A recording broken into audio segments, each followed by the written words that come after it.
Hello and welcome to my channel SK Helping Hand।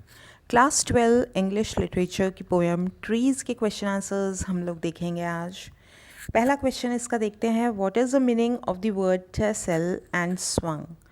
Tassel means a group of threads tied together. फूंदा जिसको कहा जाता है, उसमें धागे जो हैं एक साथ बांध दिए जाते हैं वह।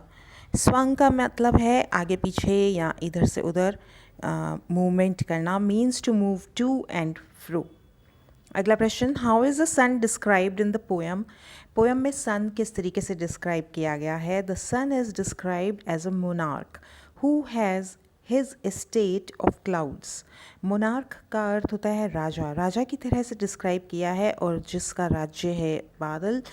The sun appears at his own will to help orchards grow and creatures sustain their lives। और सूरज जो है वह अपनी इच्छा से at his own will का अर्थ है अपनी इच्छा से, स्वेच्छा से वो निकलता है, कभी छुप जाता है बादलों में। और वह निकलता क्यों है? क्योंकि सूरज की ड्यूटी क्या होती है? पेड़ पौधों को ग्रो करने में हेल्प करने के लिए और दूसरे जीव जंतु को उनका जीवन चलाने के लिए मदद करता है। तो creatures sustain their lives। Which metaphors are used in the poem। यहाँ पे ये हमसे फिगर ऑफ स्पीच मेटाफर की बात करता है कि कौन से मेटाफर्स पोएम में यूज़ हुए हैं, तो हम देख लेते हैं।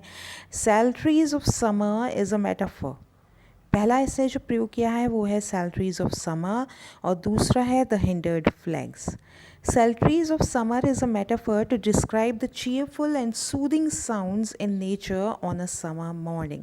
जो cheerful यानी मन को प्रसन्न करने वाली हैं, soothing है, शांत करने वाली हैं, ऐसी आवाज़ों को उसने Saltaries of summer कहा है। और वैसे Saltaries का अर्थ क्या होता है बच्चों? Saltaries का अर्थ होता है religious songs, hymns जिसको कहा जाता है, धार्मिक गीत जो हमें मन को शांति पहुँचाते हैं। The hindered flags is a metaphor for the flowers which bloom and open like unfurling flag। जिस तरीके से झंडा खुलते हुए होता है और फिर खुलने के बाद लहराता है अपने पोल पर, वैसे ही जो फूल है अपनी टहनी के ऊपर झूमता है। And spread their fragrance all around. और फिर खुल जाने के बाद, अपनी पत्तियाँ खोलने के बाद अपनी खुशबू वह सब तरफ फैलाता है। What is Saltaries of summer in the poem? ये शब्द ऊपर आ चुका। Saltaries of summer in the poem is the sound of miniature creatures like birds and bugs in the summer morning।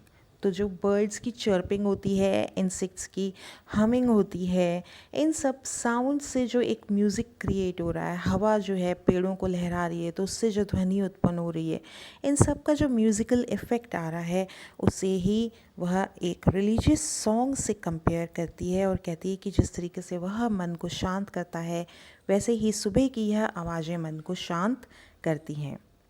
अगला प्रश्न देखेंगे, which imagery is use to describe summer in the poem. Poem में summer को किस तरीके से describe किया गया है। The poet has used imagery of wind playing with tree leaves as if they are tassels.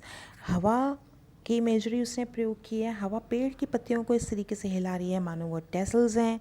Appearing and disappearing of the sun, फिर sun की इमेजरी उसने बहुत खूबसूरती से प्रयोग की जो बादलों के पीछे अपनी इच्छा अनुसार छुप जाता है और निकल जाता है। Birds sitting carelessly for gossiping, धूप निकलने के बाद पक्षी जो हैं बैठे हुए हैं, वे मानो चर्पिंग कर रहे हैं तो ऐसा लगता है मानो वो बातें कर रहे हैं। अ snake vending round a stone and the imagery of flowers slitting open their calyxes like unfurling of a flag। तो जिस तरीके से झंडा खुलने के बाद लहराता है अपने पोल पर, वैसे फूल जो हैं वो खिल रहे हैं अपनी टहनी के ऊपर और झूम रहे हैं।